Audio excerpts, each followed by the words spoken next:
Vamos lá? Todos vamos nos acomodar.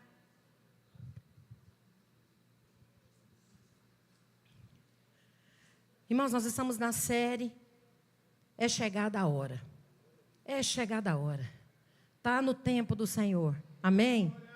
Nós estamos vivendo o tempo do Senhor para mim e para você. Glória a Deus. Semana passada nós ouvimos que é chegada a hora de salvação. Quantos estavam aqui? Diga glória a Deus. Uma palavra tremenda. Nós tivemos um entendimento muito forte sobre o tempo de salvação, que nós estamos nos últimos tempos. É chegada a hora de nós entendermos com mais clareza sobre salvação. Amém? E hoje nós vamos ouvir, e eu vou tentar ser breve, porque nós temos muitas festividades hoje. Temos jantar especial, temos coisa arada, temos apresentações às crianças, temos muitas bênçãos, mas não tem nada mais importante do que a presença do Senhor. Nada melhor do que ouvir a voz do Senhor. Amém? Hoje nós vamos falar sobre segurança no Senhor. Essa segurança, ela é inabalável. Amém? Quantos aqui querem ouvir do Senhor, diga glória a Deus. Abra sua Bíblia, por favor, em Hebreus 6. Hebreus 6, 9 ao 20. Hebreus 6, 9 ao 20. Vamos lá. Depois você permaneça, por favor, com a Bíblia aberta ou seu smartphone, que nós vamos ler bastante. Samuel é bom que ele é atento. Vamos lá? Amados, mesmo falando dessa forma, estamos convictos de coisas melhores em relação a vocês, coisas próprias da salvação. Deus não é injusto. Ele não se esquecerá do trabalho de vocês e do amor que demonstraram por Ele, pois ajudaram os santos e continuam a ajudá-los. Queremos que cada um de vocês mostre essa mesma prontidão até o fim, para que tenham a plena certeza da esperança, de modo que vocês não se tornem negligentes, mas imitem aqueles que, por meio da fé e da paciência, recebem a herança prometida. Quando Deus fez a sua promessa a Abraão, por não haver ninguém superior por quem jurar, jurou a si mesmo, dizendo: esteja certo de que o abençoarei e farei seus descendentes numerosos.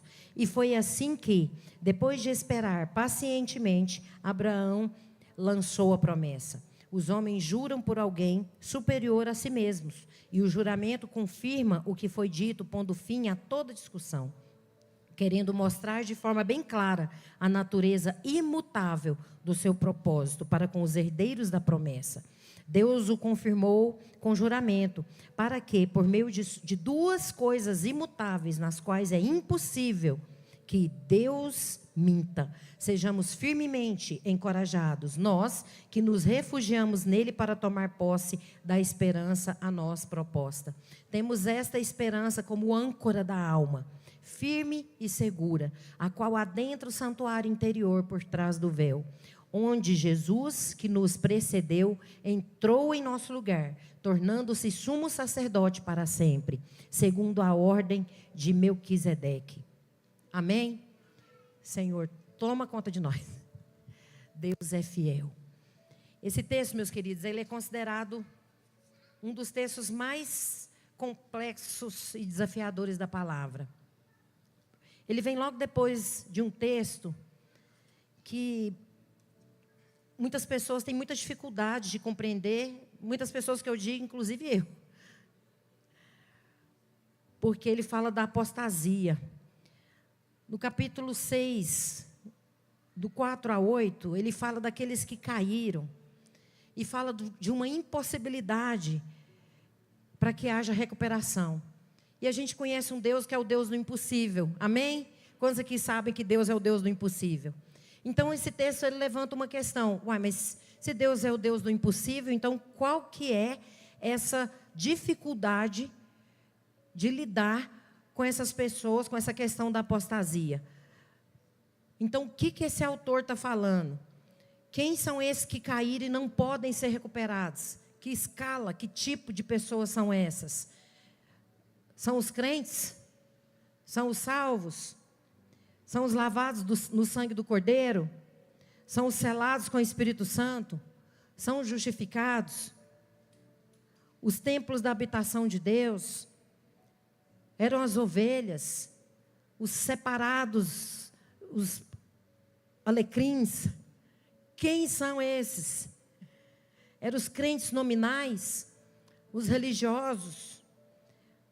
Quantos cristãos, irmãos, podem até fazer parte da igreja visível, mas não fazem parte da igreja invisível? Muitos podem fazer parte da igreja visível que você está vendo, eu e você estamos vendo, mas não fazem parte da igreja invisível, que é a igreja do reino. Amém? A igreja invisível precisa ser a nossa meta, o nosso foco. Porque é essa a igreja do reino, a igreja que faz a diferença nessa terra. Amém? O texto que nós lemos hoje já responde essa pergunta. Apostasia não é de crente salvo. Apostasia é de crente nominal. Quando a gente não crê, quando a gente não entende a obra da cruz, a gente faz parte da igreja visível. A gente não faz parte da igreja invisível. O que a gente entende desse texto é que os cristãos perseguidos estavam em volta para o judaísmo, depois de abraçar o cristianismo. Na verdade, não eram nem cristãos convertidos. Vocês já ouviram dizer, muitos de nós já ouvimos dizer, de pessoas que convertem, ó meu dedo aqui, ó, convertem e depois se desviam. E ficam revoltados, falam assim, não, eu passei um tempo desviado. Pela palavra de Deus, não tem como a gente compreender isso na clareza da palavra do Senhor, porque quem realmente converte, quem se torna parte do reino, quem se torna convertido mesmo, abraça o cristianismo. Não tem como você abraçar o cristianismo, abraçar o Rei da Glória, ter relacionamento com Deus e não querer mais esse Deus. Quantos estão entendendo? Diga glória a Deus. Quando a gente fala isso, eu era convertido e agora não, a gente era crente nominal, era de nome, era crente religioso e não crente invisível. Nós vamos percorrer o texto agora, meus queridos, e entender melhor sobre essa segurança que o Senhor quer nos ensinar a mim e a você essa noite, amém? Nós precisamos entender melhor como não sermos crentes visíveis, como não sermos cristãos inseguros. Nós precisamos ter a segurança em Cristo. Precisamos ter a segurança em quem nós temos crido. E Ele é poderoso para fazer infinitamente mais. Nós precisamos ter a segurança naquele que pode, porque tudo é dele para Ele. Amém? Lá no verso 9, volta lá por favor. Amados, mesmo falando dessa forma, estamos convictos de coisas melhores em relação a vocês, coisas próprias da salvação. Aqui ele explica que mesmo, todavia, mesmo falando desse jeito, os textos anteriores não estavam referindo aos verdadeiros crentes. Estavam falando daqueles, não estavam falando dos regenerados, não estavam falando dos selados, não estavam falando dos habitados pelo Espírito Santo. Porque esses não podem perder mais. Estava falando daqueles que não foram regenerados. Estava falando daqueles que não foram habitados. Estava falando com aqueles religiosos. Estava falando com aqueles que não criam 100%. Nós temos alguns ensinos sobre isso. Primeiro, nós temos que ter uma convicção inabalável. Diga comigo, convicção inabalável. É o que nós acabamos de ler aqui no verso 9. Se nós não cremos que nós fomos regenerados, quantos aqui foram regenerados? Se nós não cremos que nós fomos selados, se nós não cremos que a habitação do Espírito Santo está em nós, nós somos a habitação dele, amém? Nós não temos como a gente ter a segurança de estarmos nele e ele estar em nós. Como assim uma convicção inabalável? Essa convicção inabalável é nós não termos medo mais e não ficarmos indo e voltando de vento em vento. Não gerarmos dúvida. Quantas vezes Quantas vezes a gente depara com cristãos há anos que você pergunta para eles: você tem medo de não ir para o céu? Tenho. Não é só novo convertido, não. Todas as vezes que a gente vai dar aula, curso de batismo, a primeira pergunta que a gente faz: você tem certeza que você vai para o céu? Não, eu não tenho certeza não. Aí a gente acha que são só os novos convertidos. Não, muitas pessoas. Se eu fizer essa pergunta para você agora, não vou fazer, mas muitos têm. Eu, hein? Vai que eu não vou. Nós precisamos de ter essa segurança, porque se nós fomos regenerados, se nós entregamos completamente para o Senhor, se nós vivemos e entendemos a cruz, se nós sabemos que o Senhor é o nosso Rei, Ele é a habitação, nosso corpo é a habitação do Senhor. Como que nós vamos entender essa segurança? Quantos cristãos são abalados por alguma circunstância que abalou a sua convicção de salvação? Abrindo um parêntese aqui, esses dias nós fomos ali resolver uma situação ali no passeio. Aí eu fui até o toalete, encontrei um casal. E o rapaz foi pedir ajuda para comprar uma fralda para os filhos, bebês. E aí ele já falou assim: só tem um negócio esquisito. Falei, ele não me perguntou nada, então eu não respondi nada. Ele só falou que tinha um negócio esquisito. Eu falei assim: e você, Deus tem um projeto na sua vida. O que você precisa? Aí ele falou que precisa comprar fralda, tinha saído da cadeia, ninguém acreditava nele, ele já tinha sido cristão, já tinha sido pregador, era missionário, coisa e tal, coisa e tal, coisa e tal. Aí tinha um chip assim na cabeça. Aí ele falou assim que eu estava sendo filmada por esse chip dele. Tadinho. Um monte de coisa assim, aleatória. E aí ele falou assim: sabe por que eu não acredito mais em Deus? Eu nem perguntei para ele, meu irmão. Eu não acredito mais em Deus porque toda vez que eu estou acreditando em Deus, acontece um trem comigo. Toda vez que eu começo a acreditar em Deus, acontece algo ruim comigo. Quando eu ia acreditar em Deus, ele me levava para a cadeia. Ah, entendi. Então quer dizer que você acha que Deus é que levou você para a cadeia? Você não fez nada? Não, fiz. O que a senhora é? Falei, sou cristã. Ah. Não, eu fiz, mas assim. Pois é. Não, eu tenho medo. Eu tenho medo de voltar para Deus. Falei, não, você não precisa voltar para Deus. Você precisa de estar com o Senhor. E conversa vai, conversa vem. E aí o nego apareceu lá. Falei, nego, ó, conversa com ele. O nego foi conversando com ele. Ele estava assim, ele estava com bastante problema, porque ele estava bastante drogado. E esse chip lá na cabeça dele, ele falou muitas coisas. Ele falou assim: eu estou correndo risco. Eu posso sair daqui, posso morrer a qualquer momento. Irmãos, as pessoas estão extremamente carentes de algo que elas nunca viram. De coisas assim. E são pessoas que podem estar do seu lado no dia a dia. São pessoas que olham para você e veem em você algo que elas nunca tiveram. Que é a paz do Senhor. Que é o próprio Deus habitado em você. Muitas vezes a gente passa pelas pessoas, passa por um, passa por outro, como se fossem nada. Como se as pessoas não existissem. E basta você olhar e falar que o Senhor te abençoe. Ou cumprimenta. Ou sei lá, olha. E fala que Jesus ama qualquer coisa.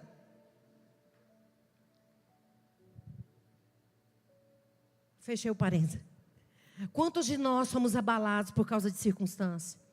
Hoje eu tive muitas horas de reflexão. Porque quantas e quantas circunstâncias acontecem na vida do cristão, principalmente quando ele tem chamado. Quantos aqui tem um chamado no Senhor? Diga glória a Deus. Não são circunstâncias leves. É assim, ó, uma atrás da outra. São intensos. Mal acaba uma, começa a outra. Mas a gente não pode perder a convicção de quem Deus é em nós. Nós não podemos perder a convicção da salvação que o Senhor nos deu, amém? Da salvação, do presente da salvação. Essa segurança precisa ser constante em nós. Quem nos deu a salvação? Jesus. Quem planejou a salvação? Jesus. Independente de mim e de você. A salvação foi dada, diga comigo, a salvação foi dada, foi garantida e confirmada por Ele. Aleluia. Não foi pelo meu esforço, foi pelo esforço dEle. Não foi eu servindo, fazendo, acontecendo, sendo boazinha. Não, foi pelo esforço dEle, pelo amor dEle. Tem pessoas que têm cargos magníficos, cargos de liderança, são assim, alecrins lindos. São membros ativos, mas ainda não são convertidos. Não estou julgando ninguém aqui, não tem. Ninguém assim, em nome de Jesus. Judas era um discípulo. Você vê alguém chamado Judas aí? Ninguém quer pôr o nome de Judas, enfim. Judas era um discípulo. Ele tinha um lugar de honra. Ser discípulo de Jesus era um lugar de honra. Mas ele era convertido? Abra, por favor, em Apocalipse 13:8. Só para nós entendermos melhor essa parte. Todos os habitantes da terra adorarão a besta, a saber, todos aqueles que não tiverem seus nomes escritos no livro da vida do Cordeiro, que foi morto desde a criação do mundo. Os que não tiverem o nome escrito, vai adorar essa besta aí que vai surgir. Quem tem o nome escrito? Amém? Nós precisamos dessa segurança, meus queridos. Aí quando pergunta, irmão, você tem convicção que você vai para o céu? Seu nome está escrito no livro da vida? Ah, não sei. Uai, então você vai adorar a besta? Não, não vou não. Vai. Porque se você não tem convicção, então você vai. Quantos aqui querem essa segurança? Diga, eu quero. Misericórdia. Em outras palavras, meus queridos, aqueles que foram salvos não perecerão. Os lavados pelo sangue do Cordeiro não perderão a salvação. Os que têm o nome escrito no livro da vida não serão abalados. Vamos continuar, lá em Hebreus 6. No verso 10 diz: Deus não é injusto. Diga comigo, Deus não é injusto. Ele não se esquecerá do trabalho de vocês. Olha só, Ele não se esquecerá do trabalho de vocês e do amor que demonstraram por Ele, pois ajudaram os santos e continuam a ajudá-los. Como que podemos provar o nosso amor por Deus? Tem como? Tem como nós provarmos o nosso amor por Deus? Quando nós servimos o nosso irmão. Deus fica tão feliz quando a gente serve o nosso irmão. Ele fica tão contente. Às vezes as pessoas perguntam, nossa, você gosta tanto de servir. Eu quero deixar Jesus contente.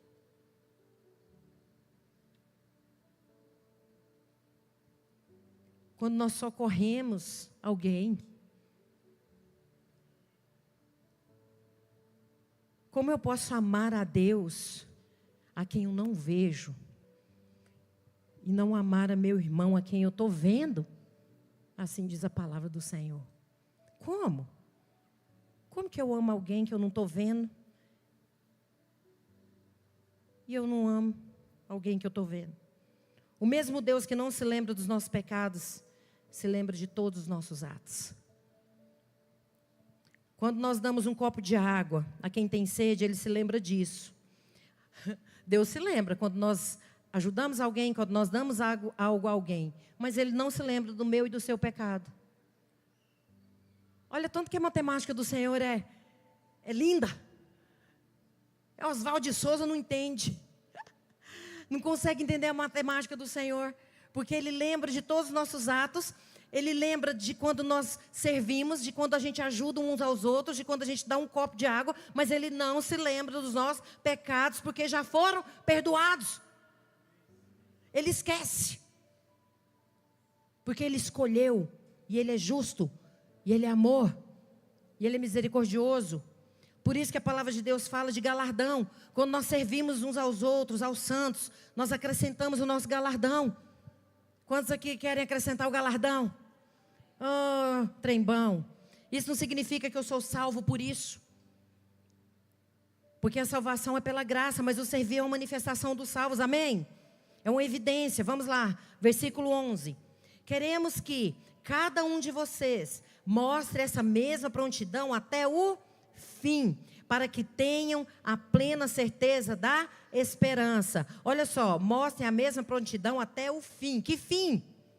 Até a gente partir, até a gente ir para o andar de cima, até a gente ir para a eternidade, ou seja, perseverança. Diga comigo, perseverança. O que está dizendo aqui? Não adianta ter euforia uma semana e a outra não. Não adianta ajudar aos outros quando tem um monte de gente olhando, falando, eu vou ajudar ele ali, porque olha só, o Geis está vendo, o bispo negro está vendo aqui, ele vai me dar parabéns. O bispo negro vai me dar parabéns. Não!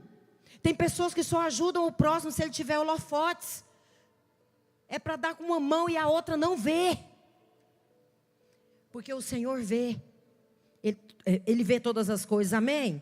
Nós precisamos dar continuidade em momentos únicos. Em momentos constantes. E não em momentos pontuais. Só quando você está sendo assistido ou só quando você acorda com um desejo profundo de ajudar. Não, se verifica a necessidade, verifica a importância, vamos ajudar. Por isso que a Bíblia fala que nós precisamos desenvolver a nossa salvação. Vamos lá. Filipenses 2,12 diz assim. Nem precisa abrir, se você quiser só anotar. Assim, meus amados, como sempre vocês obedeceram, não apenas em minha presença, porém, muito mais agora na minha ausência. Ponham em ação a salvação de vocês com temor e tremor. Ponha em ação. Amor é atitude. Não adianta a gente falar que ama, a gente tem que mostrar, ter atitude de amor. Então a gente precisa, a ação, ela precisa de obediência. Amém? Tem pessoas que acham que esse texto de Paulo diz que a gente tem que construir a salvação. Não. A gente não constrói a salvação. Quando nós ganhamos um terreno, meus queridos. Quantos aqui já ganharam um lotinho? Vai ganhar, né? Deve ser bom, né? Também não ganhei, não.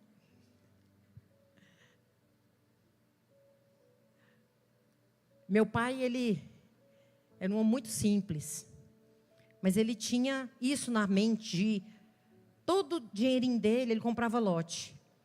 E na época, não tinha documento de cartório, escritura, não. Era o fio de bigode. E era palavra. E aí, depois ia passando o tempo, a pessoa fazia um contrato de gaveta, que aquele lote era dele. E era isso. E não tinha problema nenhum. Aquele lote, quando ele era adquirido, a pessoa podia lá construir, porque aquele ex-dono, ele não voltava lá mais. Era justo, porque foi pago. O que Jesus fez com você e comigo foi pago um alto preço pela sua vida e pela minha vida. Amém? Foi pago. Não existe mais guere-guere. Satanás vem fazer graça comigo nem com você. Amém? Muitas vezes, meus queridos, vamos lá. A salvação, nós ganhamos. Mas nós temos que cultivar, sendo generosos, servos, diligentes. Vamos lá ler Gálatas 6:9. Diz assim: e não nos cansemos de fazer o bem, pois no tempo próprio colheremos. Se não desanimarmos. Esse se aqui é muito importante. Porque a gente não atenta a esse se. A gente só pensa assim, não, eu vou plantar aqui que eu vou colher ali. Não. O se é se a gente não desanimar, porque a gente quer plantar hoje e colher hoje mesmo. Ou então plantar hoje e colher na mesma semana. É se a gente não desanimar. A gente planta e não pode desanimar. Tem que continuar crendo, continuar regando. Quem é que gosta de planta? Adriana e mais. Olha, eu tenho um pouco de dificuldade. Eu gosto de planta de plástico. Eu tenho um pouco de dificuldade, por quê? Porque precisa de regar e tudo. Eu rego, mas quando eu lembro. Aí ela não vive muito tempo. Mas é tão interessante, tão importante, porque você vai cultivando, você vai aguando, você vai colocando adubo nela, você vai vendo o crescimento dela. Aquele pé de jabuticaba morreu por causa de quê, nego? Água, né? Falta de água. Remédio errado. O pezinho de jabuticaba estava bonitinho, morreu. A gente precisa de plantar e não desanimar, perseverar e não jogar veneno nas coisas, não fazer feiura. Não cansarmos de fazer o bem, amém? Perseverar. Tem gente cansada da obra de Deus. Tem gente cansada de servir. Tem gente cansada de ajudar uns aos outros. Tem gente cansada de receber pessoas para curar, para libertar. Tantas pessoas cansadas, precisando de ouvir, precisando de uma palavra do Senhor. Não acha. Não acha. E um tanto de alecrim cansados da obra de Deus. E sabe por quê que muitas vezes cansa? Porque não vê retorno. Não vê a planta crescendo. Tem pessoas que nem agradecem. Você faz algo por elas, elas nem agradecem. Teve pessoas que Jesus curou e nem agradeceram. E está ótimo. O importante é a gente obedecer. Amém? O importante é a gente fazer o que tem que ser feito. Porque isso é um fator realmente desmotivador. Quando você serve, quando você faz, quando você entrega o seu tempo para alguém. E ela não reconhece, mas o Senhor reconhece. O importante é isso. Nós vamos colher, amém? Quantos aqui creem que vai colher um dia sim? Nós vamos colher porque é promessa, e as promessas do Senhor, elas não falham. Nós falhamos. A gente pode até prometer para alguém as coisas. A gente esquece, a gente falha. Mas as promessas do Senhor, Ele não esquece, Ele não erra e Ele não falha. Paulo está querendo dizer que ainda que você receba o reconhecimento de quem recebeu o bem, de Deus você recebe. Lá em Mateus 24:13 ele fala, mas aquele que perseverar até o fim, este será salvo. Mateus 24:13. Aquele que perseverar até o fim, este será salvo. Mas como assim? No momento então, eu creio que não sou salvo? Não. É perseverar, perseverar, perseverar. É continuar marchando, continuar de pé, continuar crendo.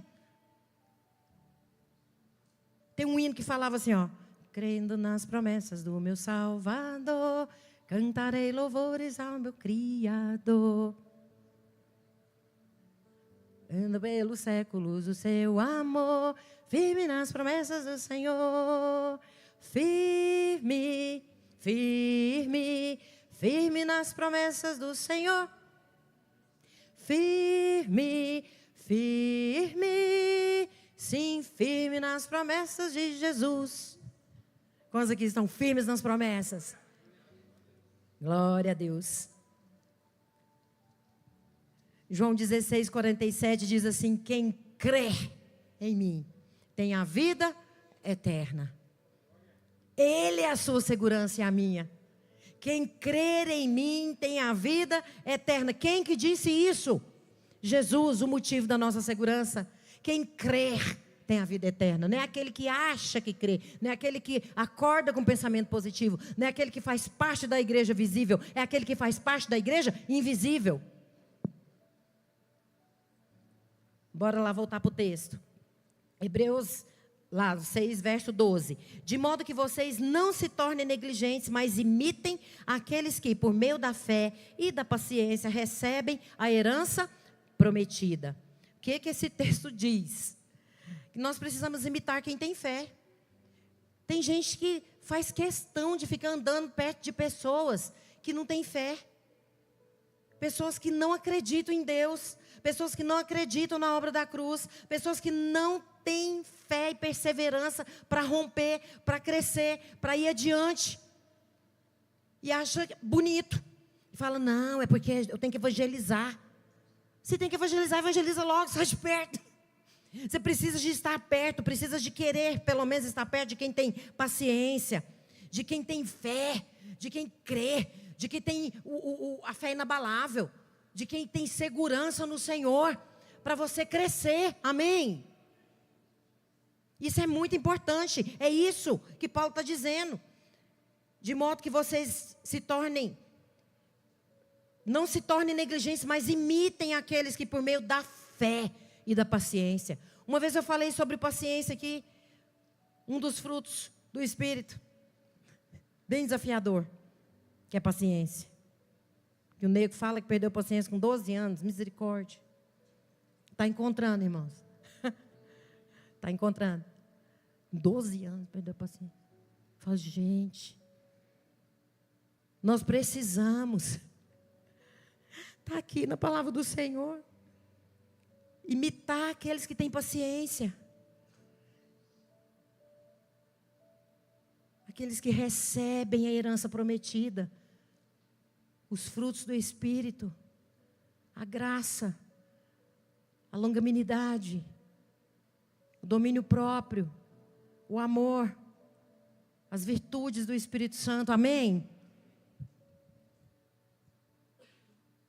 Presta atenção em quem anda com Deus, meus queridos, e quem confia nele.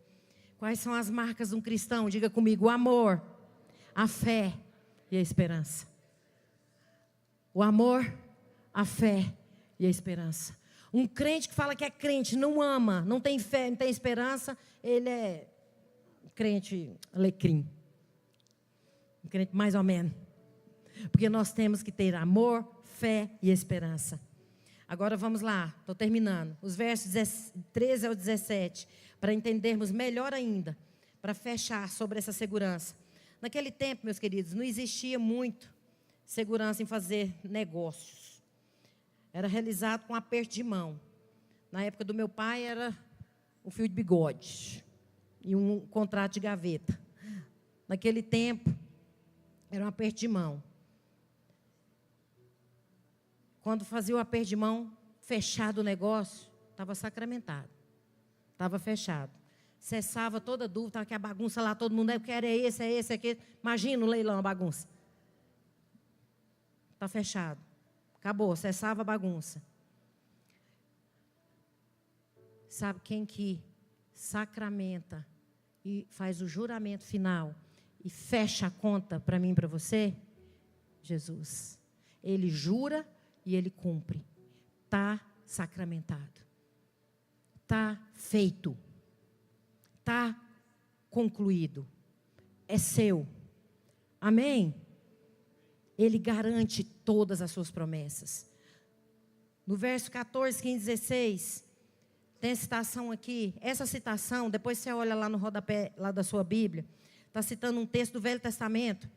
Lá no rodapé, lá de Gênesis está lá, Gênesis 22, 16, 17. Qual o contexto? De quando Deus manda Abraão ir lá para o monte sacrificar Isaac. Ei, trem difícil. Manda sacrificar o filho dele. Vamos tentar entender melhor isso aqui. Abraão tinha uma família idólatra. Já veio lá de trás. A família de Abraão era idólatra. Naquela época as famílias podiam ser consanguíneas. Ou seja, Abraão casou com a irmã dele. Meia-irmã. Quando ele tinha 75 anos, Deus manda ele sair da terra, ir para outra terra. Aí, com 85 anos, eu estou resumindo, irmãos, que eu sei que todos, a maioria sabe da história. Com 85 anos, Sara, agoniada, quis dar uma mãozinha.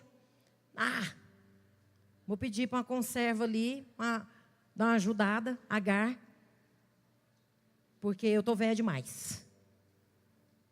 E ela tinha razão. 85 anos, já estava para lá de Bagdá. E Abraão não bateu o pé e falou, não. Por quê? Abraão podia ter falado para ela, não, você vai crer. Eu creio, junto com você, você vai crer. Porque se Deus falou, vai acontecer. Não, ele falou, não, você é mesmo, achou bom. Né? E aí teve Ismael. E aí Ismael nasceu. Depois, com 99 anos, Ismael tinha mais ou menos 13 anos. Deus mudou o nome dele e falou que ele seria, porque antes ele tinha falado que ele ia ser, a descendência dele ia ser como a areia e as estrelas do céu. Depois, com 99 anos, ele falou que ele ia ser pai de multidões. E a descendência dele seria por meio de Sara. Eles riram. A Bíblia fala que eles riram. Eu também riria. Você riria? Uai, o que é isso? Como é que velho tem filho? Mas aos 100 anos nasce Isaac. E aí, aos 14 anos, Isaac foi levado, aproximadamente, a Bíblia não fala exato, mas pela história, pelo contexto, Deus manda Abraão oferecer o filho dele. Parece um absurdo, mas eu acredito assim. Uma vez eu estava conversando com ele também acredita assim. Muitos de vocês acreditam assim. Quem não acredita, depois vocês danam comigo lá fora. Mas Abraão tinha um relacionamento bacana com o filho dele, porque ele deve ter convencido Isaac. Porque quem consegue segurar um senhor de 100 anos, como que conseguiria segurar um adolescente, amarrar ele e levar com 3 dias, segurando ele para o matadouro? Ele sendo um sacrifício. Não bate. Então ele conversou e ele expressou a fé. Ó, você vai em sacrifício, mas Deus vai enviar. Porque Deus, ele ressuscita. Se ele não enviar, ele vai ressuscitar. Eu imagino que ele conversou lá e Isaac foi na dele, porque ele era um bom pai. Amém? Eu acredito porque isso aconteceu. Só que o que eu quero lidar aqui? Porque como isso aqui faz parte desse texto que nós lemos, o que eu quero trazer para nós nessa noite é a segurança que Abraão tinha em Deus. Que mesmo numa situação tão difícil, um filho da promessa, um filho que ele amava tanto, provavelmente ele não deve ter contado para Sara, porque senão Sara não ia deixar. Sara ia dar trabalho. Ele teve a segurança que se Deus mandou, Deus ia ressuscitar. Deus ia fazer algo. Porque é melhor obedecer do que sacrificar. E ele obedeceu, porque ele era seguro em Deus. Amém? Nesse momento, meus queridos, ele só obedece. Ele não questiona, ele só vai. Quantas vezes Deus manda a gente fazer algo e a gente fica, mas por quê? Por quê? Vou nada. Por quê? Às vezes Deus está colocando algo no seu coração, está te dando uma ordem, você vai, mas por quê? Eu estou falando de mim. Muitas vezes eu falo, mas por quê? Por que é para fazer? Mas para quê? Nós mulheres temos muito disso. Para quê? Para de falar para quê. Só vai. Só faça. Se o Senhor está dizendo, se o Senhor está te incomodando, só vai. Amém? Porque Ele é fiel para cumprir. Ele é poderoso para fazer infinitamente mais e fiel para cumprir.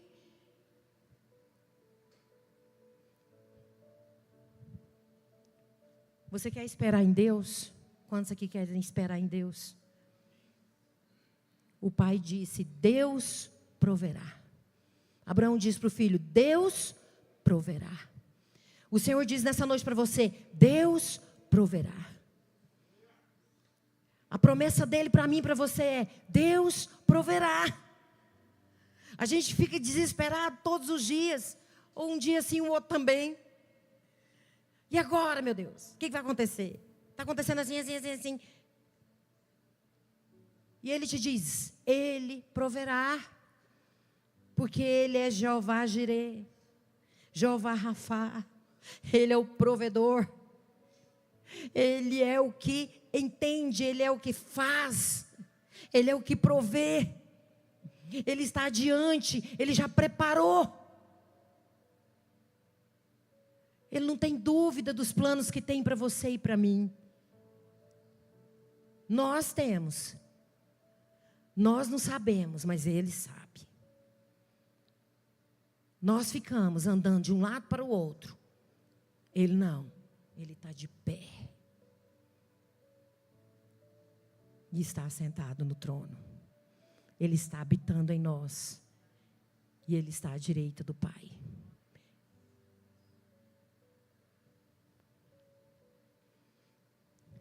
A esperança de fé, meus queridos, não é uma fantasia. que o autor de Hebreus está nos ensinando? A termos esperança nas promessas do Senhor. Não é uma fantasia. Âncora é um atributo marítimo, trem de água. Essa âncora aqui que está dizendo, a âncora é usada na terra, né, no mar. Essa âncora aqui é usada para cima. Nós ancoramos a nossa fé em Deus. Amém? Quantos estão entendendo? Diga glória a Deus. A nossa âncora está nas promessas que Deus tem para nós. E para finalizar, nos versos 17 e 18 diz: querendo mostrar de forma bem clara a natureza imutável do seu propósito para com os herdeiros da promessa, Deus o confirmou com juramento para que, por meio de duas coisas imutáveis, nas quais é impossível que Deus minta, sejamos firmemente encorajados. Quais são as duas coisas imutáveis? Diga, as promessas de Deus, os juramentos de Deus. Amém? As promessas de Deus e os juramentos de Deus são imutáveis. Não mudam. Ninguém chega lá e fala, não, Deus é imutável, mais ou menos. Ele é só um pouquinho. Não, ele é imutável. Deus pega a própria cultura do povo e ensina através daquela cultura. Meus queridos, a segurança da nossa salvação, da minha e da sua, ela é inabalável. Ela precisa ser inabalável. Lá no versículo 20, 19 e 20 diz: temos essa esperança como âncora da alma, que eu acabei de falar, firme e segura, a qual adentra o santuário interior, por trás do véu, onde Jesus, que nos precedeu, entrou em nosso lugar, tornando-se sumo sacerdote para sempre, segundo a ordem de Melquisedeque. Forte, lá no 18b, encorajados, que é o mesmo que fortes, nós que nos refugiamos nele, para tomar posse da esperança a nós proposta. Quem nos propõe esperança? Ele.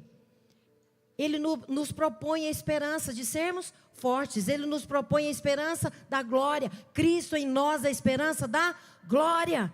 A nossa segurança está no Senhor. O que nos dá segurança? O que te dá segurança 100%? Nada. Se a gente tivesse aqui um tanto... Quem que tem algum familiar militar? É chique, né? Eu estou orando para Deus trazer militar para nós. Eu acho importante. Não sei se é porque eu fui criada nesse contexto. Meu pai era militar. Tem uma disciplina. E eles se preocupam muito, são atentos. Por mais segurança que nós tenhamos, a gente nunca... Eu perguntei familiar, desculpa, o Leandro é o militar, ele não tem um familiar, ele é. Você não levantou a mão, Natália? E você tem um familiar, levantou com vergonha. Ai. Leandro é um militar de excelência. É importante. Fica ou não fica mais atento? Todo militar é mais atento. Meu pai andava assim.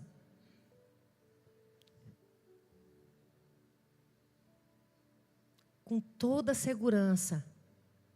Nós ainda ficamos inseguros em alguns momentos, em alguns lugares. E o que o Senhor quer nos entregar nessa noite é a segurança inabalável, que é a dele, sobre a salvação e sobre o que ele tem para nós em todas as suas promessas. Amém? Amém? O que é nascido de Deus, o diabo não pega, ele não toca. Não pode. Nós temos que colocar Satanás para correr. Feiura. Tem gente que não pode nem ouvir falar de Satanás, que fica com medo dele. Eu acho que eu já falei isso aqui uma vez, mas vou repetir, que eu acho muito bom. Meu sonho, quando eu era adolescente, era ir em terreiro. Eu falava, pai, eu quero ir num terreiro. Menina, o sangue de Jesus tem poder, o que você vai cheirar lá? Eu quero ir, porque eu li que quando a gente põe o pé lá, Satanás não manifesta. E ele sai tudo correndo, eu quero. Eu quero ir para perturbar Satanás, porque ele vive perturbando a igreja do Senhor. Eu tinha uns 12, 13 anos. Aí foi passando o tempo, falei, vou nada, para quê, gente? Tem mais o que fazer. Mas tem cristãos que têm medo de Satanás. Fica gastando tempo, gastando energia. Ele tem medo de você. Tem que ter medo dele, não, tem que entender. Tem que procurar entender os ataques dele. Amém? Procurar ficar perto de pessoas que entendem e que buscam entender por onde ele quer te destruir. Mas medo dele? Não. Você é lavado e remido pelo sangue do Cordeiro. Amém? Quem está em Cristo está seguro na promessa. Cristo em nós é a esperança da glória. Jesus, Ele é o precursor, o batedor, guarda avançada de uma cidade. Ele veio antes. Ele morreu por nós, para nos dar essa segurança da vida eterna. Ele é o nosso guarda de elite.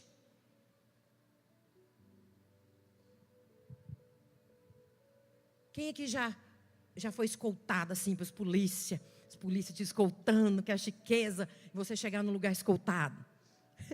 Eu fui. Fui sequestrada lá, de mentirinha. Mentirinha não, é esses golpes que o povo faz.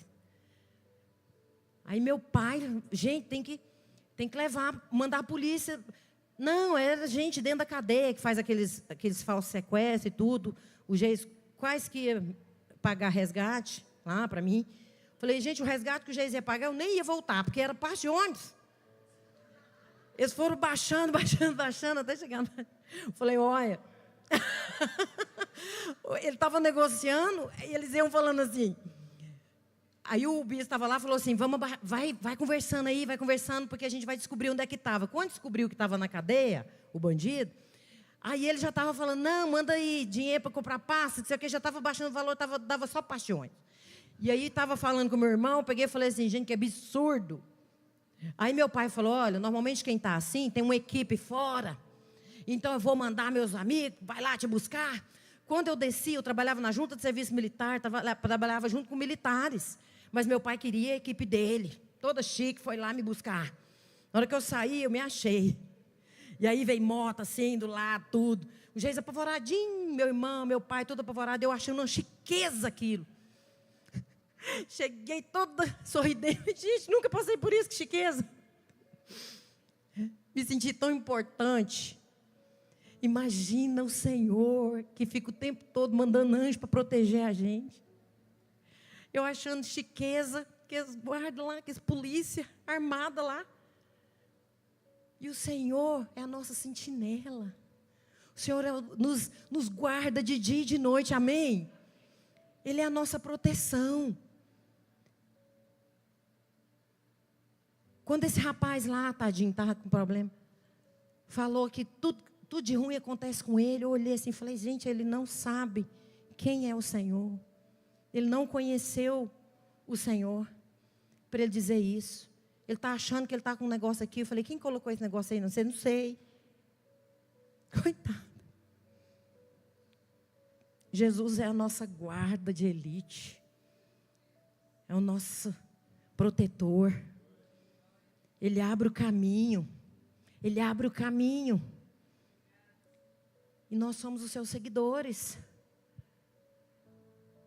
O Senhor penetra além do véu. Amém?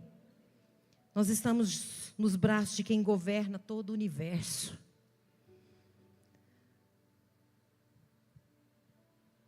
Ele governa tudo e todos. Amém?